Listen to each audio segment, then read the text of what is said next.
On my 30th birthday, Frank asked me for a divorce for the 7th time. Luna has sacrificed so much pride to stay with me all these years. I can't fail her anymore, he declared, leaning back warily as if anticipating another outburst like before. This time, I simply nodded. Okay. He'd cornered me outside our daughter's room moments after I'd tucked her in. She came to me pure and devoted. I owe her this decency, he said, glancing at the child whose trembling eyelashes betrayed her pretended sleep. Pushing past him, I stared at the uneaten birthday cake on the table commemorating both my milestone and 7 years of marriage. 7 years since our vows. 3 since his affair began. Say something, he demanded from across the room. The distance between us felt earned during previous divorce talks. I'd smashed a crystal ashtray across his face, fracturing his cheekbone.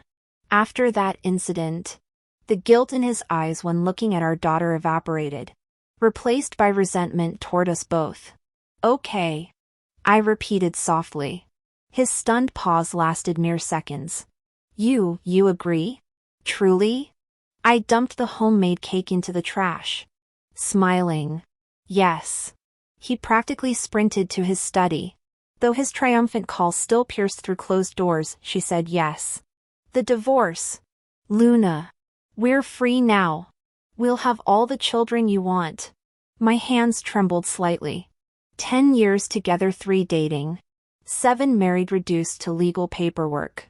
When discussing me with Luna, he'd taken to calling me that shrew. Had I always been this sharp-tongued monster? Mommy? I looked down to find my daughter clutching my leg, eyes watery. Is Daddy talking to coworkers? Are you getting divorced? All these years shielding her from the truth. Yet she'd always known. Before I could respond, Frank burst back out holding divorce papers, freezing when he saw her. Why'd you drag her into this? He snapped, resurrecting the defensive fury from our first confrontation years ago. Back then, he denied the affair, protecting Luna by attacking me instead. I can't stand being seen with this bloated sow.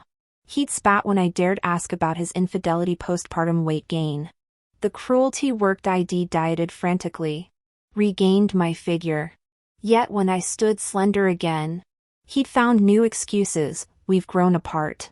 You're just a housewife now while I'm corporate VP. The knife twisted deeper each time. During early breakfast preparations, school drop-offs, household chores, he'd erupt. Must you stomp like a buffalo? The whole neighborhood hears you. Now, watching our daughter shrink behind me, I understood some wounds never heal. But neither do they justify poisoning new generations.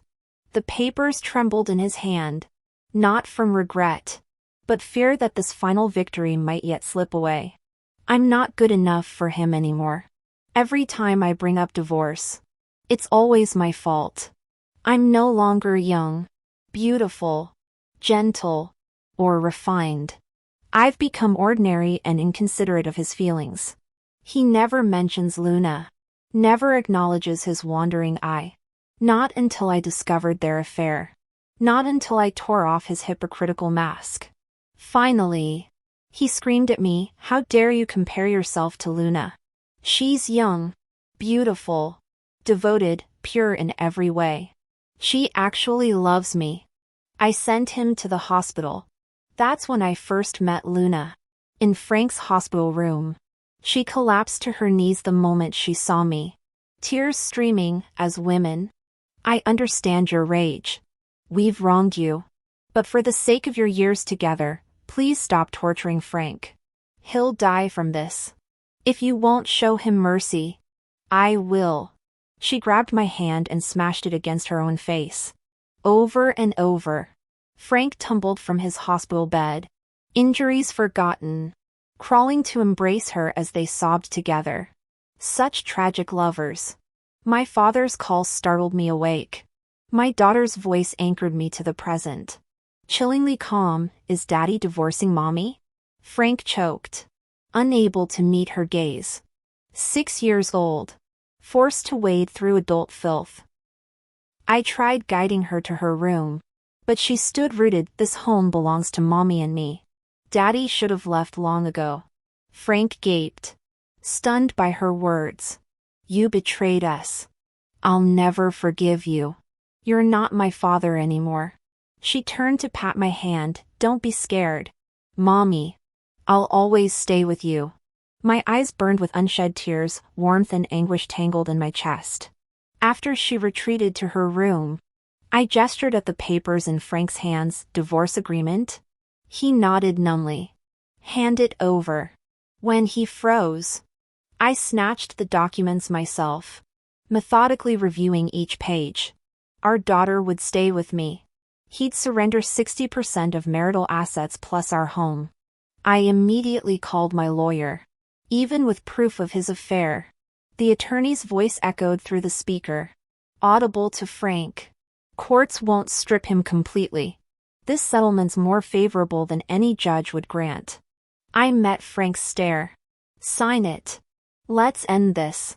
You consulted a lawyer beforehand? Resentment tinged his words. He'd expected me to beg, to grovel, not seize control.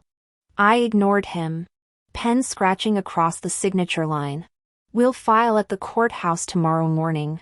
After a pause, he signed too, watching me with unexpected softness, his first gentle look in 3 years. I'll stay with you tonight.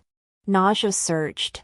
The image of him tangled with Luna, then returning home to perfunctory kisses, made bile rise in my throat. Before I could refuse, his phone rang, Luna's custom ringtone. Some illicit melody she'd chosen herself. She'd sworn to never compete with me, to only ask for a corner of his heart. Predictably, Frank left with her. At dawn, I dropped our daughter at school and drove to the courthouse. Luna's crimson dress blazed in the lobby, a far cry from her usual muted palette. Why'd she suddenly agree? I overheard her whine to Frank. Swayed by your generosity? She pouted. You're too noble. Makes me want to be a housewife, do nothing and still cash out.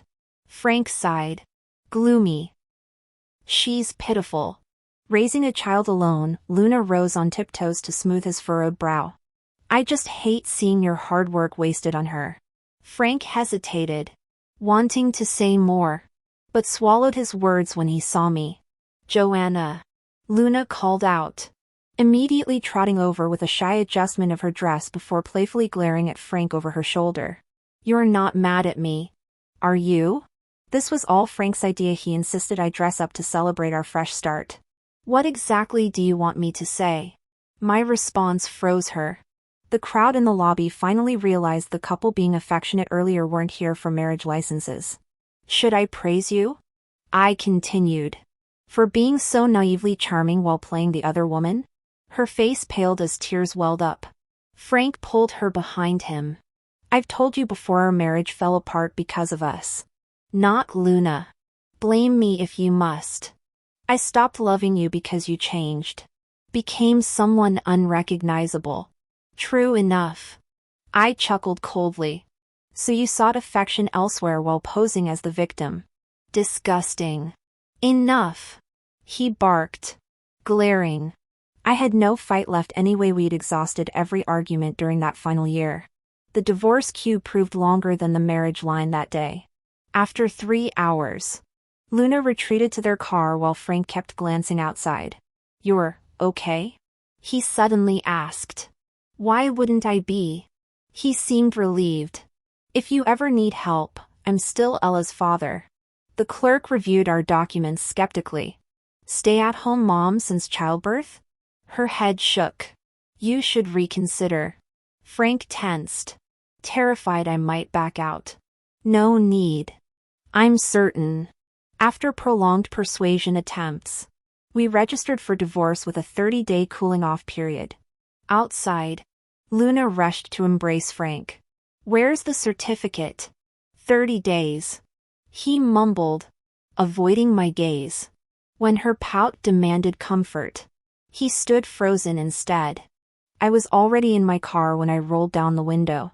Collect your things tomorrow. I might be busy. He stammered. I'll mail them. Text me the new address.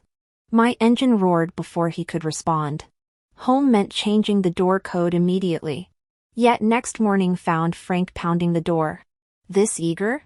He snapped, seeing the new keypad. Funny, I thought I was the cheater here. Packing his study. He froze at a dusty box beneath bookshelves. The notebook on top sparked recognition, my college gift from our first meeting when I covered his forgotten wallet. He'd repaid me with movie dates that kindled our early romance. Beneath lay bundled letters from our long-distance year when his father fell ill. My whimsical insistence on handwritten correspondence forced his 30-mile hikes to the post office during mountain storms. His fingers trembled. I'll leave them. The notebook returned to the desk. Our memories abandoned like the vows we once cherished. Keeping these letters and the emotions from back then would only bring trouble. He silently packed his things. Over the years, he'd worked hard to earn money. We bought this house when our daughter Ella first started kindergarten. We filled every corner of this place together. Him holding me and Ella while making grand plans and promises. Back then, we both thought we'd grow old here together. Now he's methodically letting movers erase his presence from our home. When he left, my mother returned with Ella. Mom nearly lunged at Frank to slap him, but restrained herself seeing Ella present. Ella. Frank's voice tightened as he saw the icy contempt in our daughter's eyes. Can Daddy get a hug? She shook her head and dashed to her room. During my difficult labor with Ella, Frank collapsed weeping outside the delivery room, swearing he couldn't live if anything happened to us. His parents were gone. I was his entire world. My parents witnessed this devotion firsthand. After the birth, Mom squeezed my hand tearfully. You chose well. I never doubted Frank's love. Yet who could have imagined he'd known Luna since my pregnancy? She also wrote letters. Hers were kept in an immaculate box at his office, polished daily. Mine gathered dust. Frank stood rigidly watching Ella disappear, awkwardly lowering his arms. Mom. He turned to my mother. Please take care of Joanna and Ella. Mom's palm cracked across his face. My daughter and granddaughter don't need reminders from outsiders. Head bowed. Frank left without argument. In the study, I opened the dusty box expecting to relive old love letters. Instead, I felt nothing. Carrying it downstairs, I dumped everything into the trash chute. Turning, I found Frank watching. He stammered. I moved to leave, but he grabbed my arm. When did you first consult the divorce lawyer? The 10th last month. Why that date? He knew it held no significance. Smiling coldly, I replied, You'll understand soon. Brushing past him. Later I'd discover he retrieved the discarded box. Post-divorce, I moved back with my parents. While they helped with Ella, I rebuilt my career. Though our assets were substantial, my music degree became my lifeline. College roommate Samantha ran an arts academy. Hearing I needed work, she immediately offered me a teaching position. Full-time? She checked when I accepted. Permanent. I confirmed. Her eyes widened at my divorce news. Like everyone else, she believed Frank's perfect husband act. May I ask why? He'd been cheating for years. Samantha massaged her temples. Another shattered illusion. I thought he was. We didn't dwell on it. Teaching suited me. I've always connected well with children. Most students responded warmly. Except one boy. From our first meeting, Jacob regarded me with inexplicable hostility. I didn't know Frank, but there was something familiar about his eyes that made me uneasy. It wasn't until after work that day that I realized where that familiarity came from. Jacob, did you miss Mommy? The boy ran over eagerly. Mommy, why are you picking me up today? I walked closer. His mother opened her mouth to answer but froze when she saw me, her face turning pale. Is this your? I smiled at Luna, who looked terrified. She yanked the boy behind her and stiffly said, This is my brother." Jacob's eyes dropped to the ground, his fists clenching his shirt. "Oh." I nodded. "Your brother's adorable." I'd never seen Luna act so defensive. She'd always been so aloof. So fragile. But I didn't call her out. It took her a long time to relax after I left. The next day, I heard Jacob had quit piano lessons. His mother had rushed in that morning to withdraw him. Didn't even ask for the remaining fees. I asked a coworker, "Was his mother Luna?" She nodded. "Yeah. But she's divorced. Her ex was trash, racked up debt from failed investments. Once. He even kidnapped Jacob. I almost got sued over it." The coworker, Jacob's former piano teacher, had handed him over when the boy called the man daddy. Luna's parents apparently panicked when they found out. Frank's words echoed in my head. Luna gave me her innocence. I was her first. How could I betray her? I smirked. This drama was just getting started. At home, my daughter Ella rushed to hug me. "Dad came to my class today." She clung to my arm. "He said he'd take me out for treats." "What did you eat?" She shook her head. "He got a call and left." I knew why she was upset. Frank had ditched her for Luna again. But I heard her ask him for money. He seemed annoyed. I pulled her close. "If he ever tries to take you somewhere, call me first. Okay?" I didn't trust Frank anymore. With all those kidnapping stories online, my blood ran cold. "Grandpa and Grandma say that too," Ella mumbled. At least that comforted me. Days later, Frank showed up at my workplace. He looked haggard, dark circles under his eyes. "What do you want?" I snapped. "I need to pick up Ella." He blocked my path. Silent. It was surreal. Divorce had turned him into this shell of himself. "I'm going to Yunnan next week." I frowned. "Will you be back for the divorce hearing?" He blinked. Stung. "Yes." "Good." I tried to leave, but he grabbed my arm. "What?" He took a breath. "Come with me. You've always wanted to see Yunnan, Jade Dragon Snow Mountain, right?" I want to make up for never taking you before." I almost laughed. I'd begged him for years. Not because I cared about the trip, but because I'd wanted him to care. Now he mistook my silence for interest. "We'll go together," he pressed. "I haven't been either. You're so forgetful." I glared. "Should I forward that video of you and Luna screwing in that Yunnan hotel?" The anonymous text had come months ago. We both knew who sent it. "Frank. Since we're getting a divorce, let's make it clean.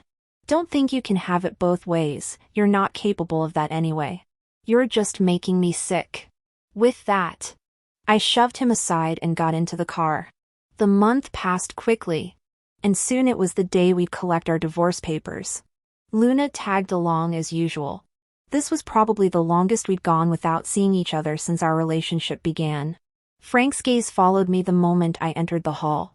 Are you okay?" I nodded. "Never better." "How's Ella?" "Your parents?" Irritation crept into my voice. "Your parents are someone else's concern now." Luna shot me a frosty look. "Frank. She's already taken enough money from you. Only you'd still worry about them like some lovesick fool." "Enough. Must everything be about money?" Frank snapped. Flushing crimson, Luna stormed out. When our turn came, the clerk asked routinely, "Final decision? You're certain about the divorce?" "Yes." I glanced at Frank, who kept twisting his wedding band in silence. His eyes drifted to my left hand where the ring had changed. "Sold the old one," I said flatly. "This one's my own purchase." After a prolonged silence, Frank finally muttered, "Confirmed. We're divorcing." Outside, Luna snatched the divorce certificate from Frank's hands. Let me see. What's there to see? Frank frowned. I've never seen one before. I couldn't help laughing. Luna's expression darkened. Joanna. Since the child support was lump sum payment, maybe tell your daughter to stop calling my fiancé? That was my stipulation, $1 million severance. Ella's expenses are none of his concern now. I watched Frank hang his head in silence. Ella would never initiate contact. He'd clearly been caught visiting her and invented the daughter begging to see him excuse. Stepping closer to Luna, I smirked. How's your brother's prep school going? She turned ghostly pale. What brother? Frank's brow furrowed. When Luna stammered incoherently, I turned to Frank, wish you both happiness. I walked away without looking back. On New Year's Eve, my father mentioned Frank got laid off. My mother shrugged. Surprised they kept him through the holidays.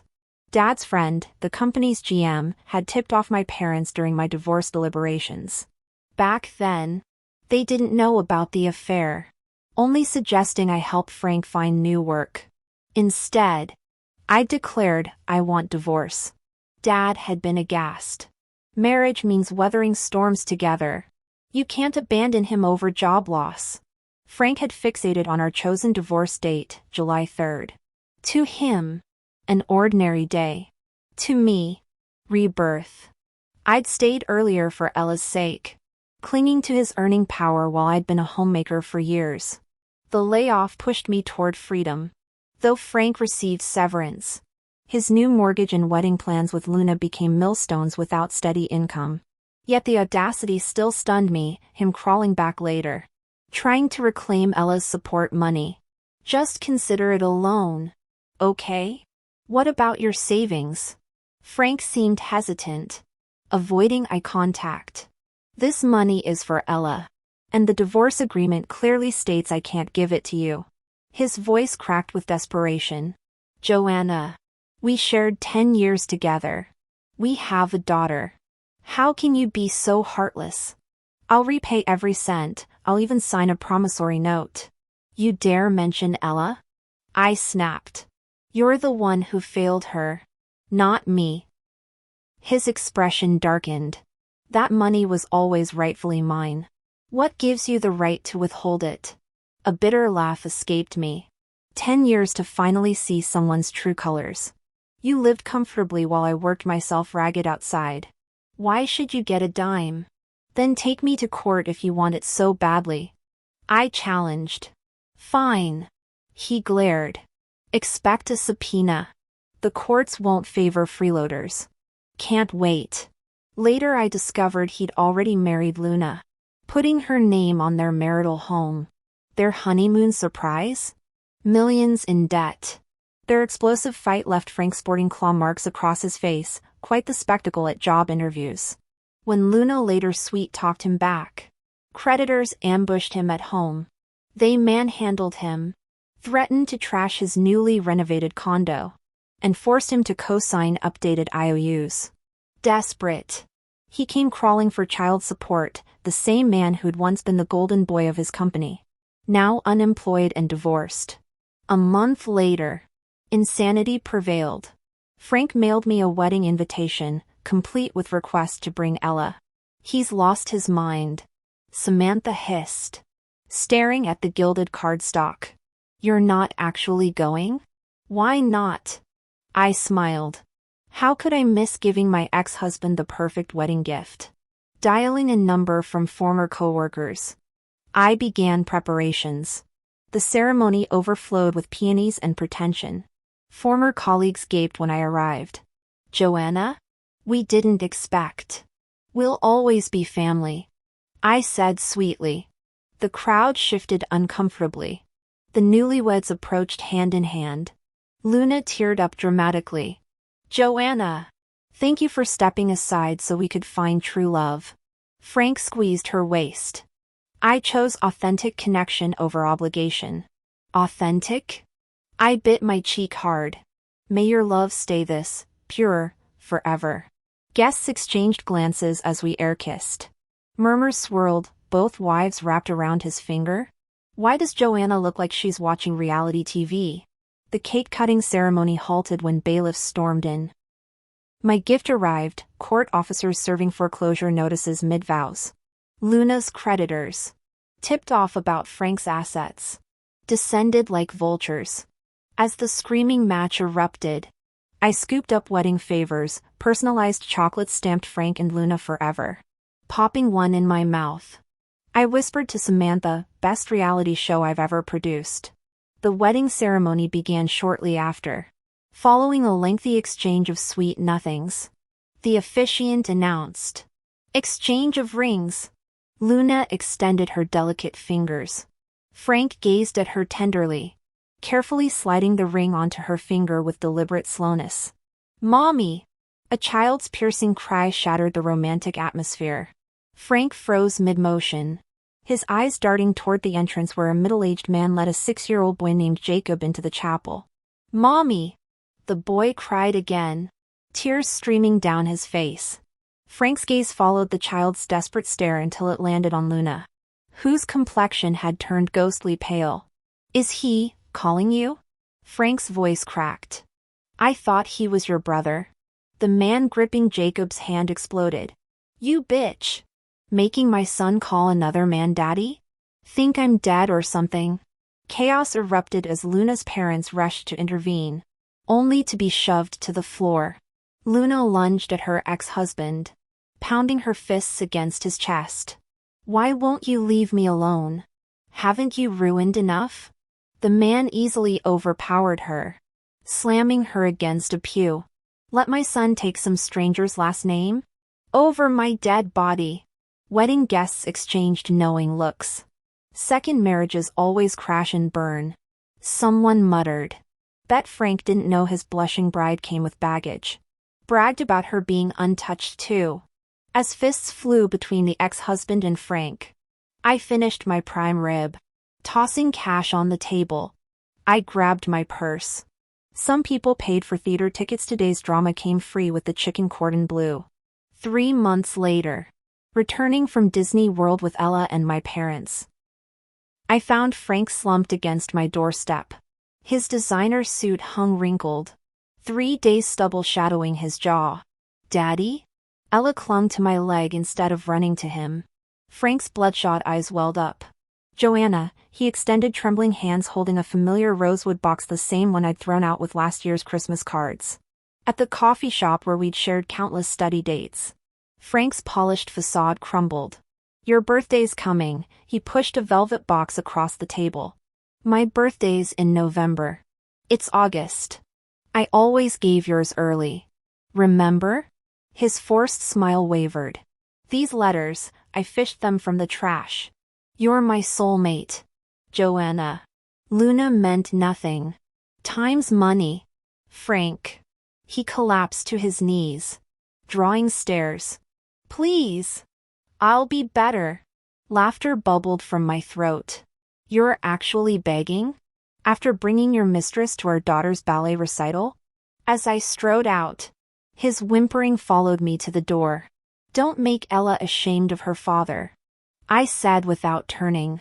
The bell jingled behind me, sealing the final chapter of our disastrous love story.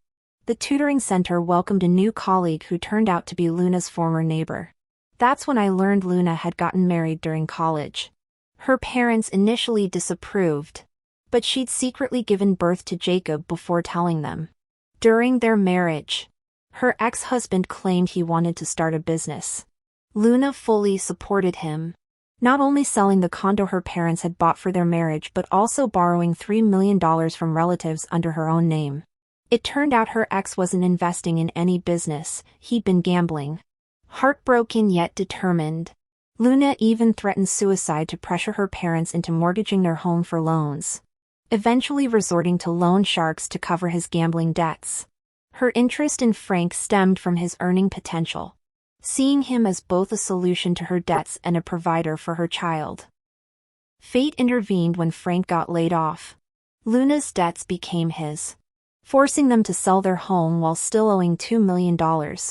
Frank's entrepreneurial dreams evaporated. By the time I heard, they'd already been driven out of the city. Later rumors said Frank took an office job elsewhere, only to be arrested for embezzling company funds and sentenced to prison. Despite Frank and her parents urging abortion when she became pregnant during his trial, Luna insisted on keeping the baby. The thought of raising a child in his 40s after release tormented Frank. Her ex-husband met a swift end through alcohol poisoning, leaving Luna to support 2 children and elderly parents alone while repaying debts. None of this concerns me now. I focus on nurturing my quiet life, occasionally traveling with my parents and daughter. We may not be wealthy, but we live comfortably without financial worries.